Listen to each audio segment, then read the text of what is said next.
We're going to start by talking just a little bit about our election and where we are and why we have not, at the Western Journal, made a call on this race yet. Now, a number of news organizations haven't yet made that call. I think most of them are waiting to see how Pennsylvania breaks. I think they're waiting for the other one to do it. Yeah, so they can all they're all waiting for fall like I think they're all dominoes. waiting for Fox News to do it, so Yeah. they can be like, Fox. We are not going to we're not going to be in that group for a little while. We're not going to make that call, and here's why. We're going to wait until states certify their results, and the reason for that is simply because in 2020 we wouldn't do this every year. We didn't do it in 2016. In fact, we called the race in 2016 hours before any other network could get over their shock at the anointed Messiah Hillary Clinton not winning. So we had that one actually called early. This year is a little different. There are so many court challenges, so many recounts that we're expecting to see happen. Some have been announced, at least theoretically. That we just feel like it would be irresponsible at this point without letting the courts have their say, without letting process go through to completion. And so a few things, I wrote an editorial that we published earlier today on this. A few things I wanted to share from that. First, just a reminder, calling a race really isn't anything beyond making a prediction. It's not official. It doesn't mean anything beyond this is what we think is going to happen. Us calling North Carolina, Georgia, or the presidential race, whatever, is no more meaningful than me calling the winner of the Monday night football game. It'll be New England, by the way. But that's not official. It doesn't matter till the game's played. But it'll be New England. Yeah, you know who they're playing. The Jets. Good Lord, do we have to do this? Anyway, it'll be New England. So, calling a race doesn't really matter much. Secondly, we're not in any hurry. There is no constitutional crisis because nobody's calling the election on election day or even here 3 days later at the end of the longest week of the longest year of my life. There's no rush. The members of the Electoral College don't vote until December 14th. That's like 5 weeks away. And then Congress doesn't meet to count those votes until January 6th, which is another 3+ weeks. So we have lots and lots of time. So we're not in a hurry. Third, truth matters. And we want to speak to you truth as best we're able to understand it and best we're able to communicate it. The fact is, calls aren't truth. They are a best estimate. I should take best out of that. They're an estimate in most cases, sometimes the best estimate, of what truth will look like at some point in the future. But they're not truth. They don't affect the election. Certified state results affect the election. That's truth. That's what we're going to base our call on, actual truth.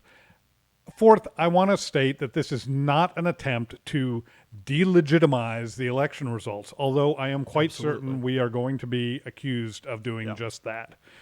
It's just the opposite. Look, anybody who tells you that the call made of a state or a race or whatever by the AP or CNN or the New York Times or Fox News or anyone else, if they say that's legitimate as opposed to the certified state election results, that's delegitimizing the election results, okay? It's the state certified results that matter. Now, most times, most years, most states, even this year, we can look and be pretty confident we know what's going to happen. We're pretty sure what's going to happen. This year's a little different. That's all we're saying here. Fifth, we started our election night coverage with this point, and I'm going to make it again, and it's probably not the last time I'm going to make it. Jesus Christ is still on his throne, no matter who wins the White House, no matter who controls the Senate or the House or the state legislatures or the governorships. All truth sort of derives from that central one, that God loves us, that God is in control and aware of what's going on. We try to see everything that we do come out of that central truth, revolve around that central truth. And nothing can change that truth. No election, no nothing can change that truth. And so compared to that truth, all these other truths about Nevada and Arizona and Sharpies and Florida and all the statements that are made by Democratic and Republican officials are the next best thing to meaningless compared to the sure and certain knowledge that we serve a God who reigns. So, for all of those reasons, the Western Journal is withholding making any sort of call on this race. We will make one, and when we're sure and certain of where things are, that's not today, and we would be doing you a disservice, we believe, by pretending that's the case. So, having said that, I will also say that looking at the map, you see it up there now, the pathway for Donald Trump's victory does seem narrower each day since election night. It now leads through Georgia and Pennsylvania and Arizona, all three of which have taken turns towards Biden in recent hours, the past 24 hours. That is not a done deal. The election is not over, but it does look that way right now. If I had to bet, and I don't, if I had to bet, that's the way I'd bet. But Donald Trump is not out of this by any stretch of the imagination, and his team right now is talking about having some very legitimate grounds for legal action in some of these races. I have not seen those grounds. Most of those court documents are not available to the public yet, so I cannot stand here and tell you that they're great grounds. They might be amazing. I have no idea. I haven't seen them.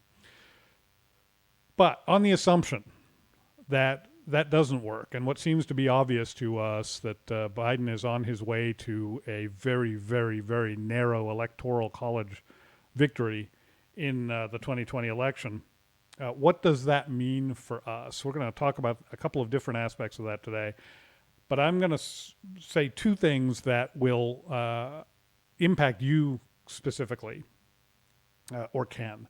What does it mean for us? It means you're going to have more trouble, likely, getting true news content from sources that you trust. Social media, I don't have to tell you this. Social media is no fan of conservatives. Mainstream media, no fan of conservatives. Donald Trump had brought visibility to that. And in a Joe Biden administration, there are going to be fewer and fewer people fighting for your right to get the news that you want. So, how can you do that? What can you do about that? How can you remedy that? I'm going to make two suggestions for you right now. One, subscribe to WJ Live at youtube.com/WJ Live. We're really easy to find. We look at our statistics every day when we run. Oh, here we go. Yeah. When we run this show, we look at our statistics every day. And one thing we see consistently is how many people are watching us who aren't subscribed to us on YouTube. So we really want you to go to youtube.com/WJ Live and click that subscribe button and then click on the bell so that you see, there you go. Can I do the ding? So, yeah, go ahead, do the ding. Ding. Yeah, very nice. So that you see an update, a notification every time we go live and bring you a new episode. So you get all the news that you are looking for from a source that you trust. That's us.